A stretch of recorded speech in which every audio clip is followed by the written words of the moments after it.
Nessa análise, a gente vai mergulhar fundo num relatório de inteligência estratégica que detalha um dos eventos geopolíticos mais impressionantes dos últimos tempos. Vamos entender os fatos por trás da Operação Resolução Absoluta. O cenário é esse: Caracas, Venezuela, na calada da noite do dia 3 de janeiro de 2026. Um evento sísmico, não um terremoto, mas um abalo político, estava prestes a redesenhar o mapa das Américas para sempre.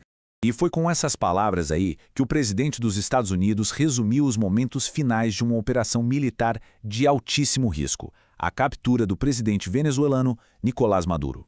Então, vamos direto ao ponto. Como é que essa operação se desenrolou na prática e quais foram as consequências imediatas? A operação, num único e certeiro golpe, decapitou a liderança da Revolução Bolivariana. Maduro e a primeira-dama Cília Flores foram capturados, levados para os Estados Unidos e presos em Nova York, onde agora enfrentam acusações federais de narcoterrorismo. Isso, claro, mergulhou a nação numa crise imediata e muito profunda. Mas, olha, é fundamental entender que essa captura não foi algo que aconteceu do nada. Na verdade, foi o clímax de uma campanha de pressão meticulosa que durou um ano inteiro.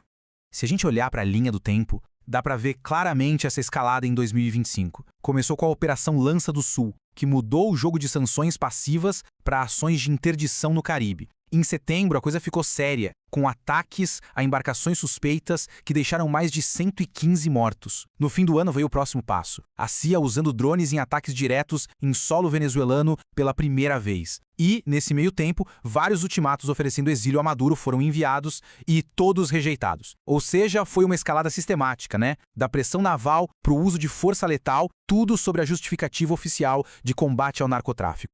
Isso leva a gente a uma pergunta óbvia.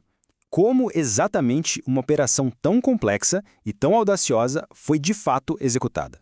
Bom, a escala foi inacreditável. Mais de 150 aeronaves participaram de um ataque multifacetado, com um objetivo bem claro: saturar e sobrecarregar completamente as defesas aéreas da Venezuela. E na ponta dessa lança, só a elite das Forças de Operações Especiais americanas. A gente está falando da Força Delta, a principal unidade de contra-terrorismo, dos Night Stalkers, especialistas em aviação de altíssimo risco, e até da equipe de resgate de reféns do FBI, o que mostra essa natureza meio militar, meio policial da missão. O ataque foi executado com uma velocidade e precisão impressionantes, sabe? Desde a supressão inicial dos centros de comando com ataques aéreos, passando pela invasão relâmpago à residência fortificada, até a interceptação do Maduro tentando fugir e a extração final de helicóptero, tudo isso superando defesas e seguranças em questão de minutos. Com a captura de Maduro, a atenção do mundo se voltou para as consequências políticas. E o resultado? Um vácuo de poder que criou uma crise constitucional sem precedentes. E este slide aqui resume perfeitamente o conflito central que se formou. De um lado, um governo internamente legítimo em Caracas, tentando manter o país funcionando. E do outro, uma autoridade direta, imposta de fora, por Washington. Em resposta a isso, a liderança que ficou em Caracas, incluindo figuras poderosíssimas como Diosdado Cabello e o ministro da Defesa Padrino Lopes, se unificou rapidamente. A mensagem deles era muito clara: uma narrativa de resistência nacionalista. Mas a crise não foi só política.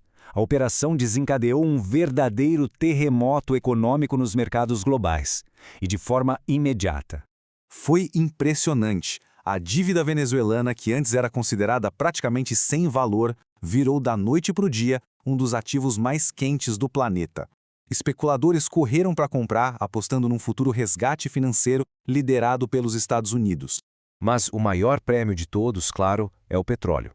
O plano de longo prazo envolve as gigantes do petróleo americanas reconstruindo a infraestrutura da Venezuela, o que poderia potencialmente adicionar milhões de barris por dia à oferta global de energia. Com a antiga ordem completamente destruída, a pergunta que fica é: e agora? O que vem pela frente? Bom, o relatório estratégico traça 3 caminhos possíveis para o futuro da Venezuela. Segundo o relatório, o caminho mais provável é uma difícil estabilização gerenciada pelos Estados Unidos. Mas os riscos de uma insurgência que dure anos ou até de um colapso total do Estado continuam perigosamente altos. No final, o mundo inteiro está assistindo, prendendo a respiração. Essa aposta de altíssimo risco vai conseguir transformar uma vitória tática em estabilidade estratégica ou vai acabar servindo como um alerta trágico? É uma questão crítica que pode muito bem definir o futuro das relações internacionais.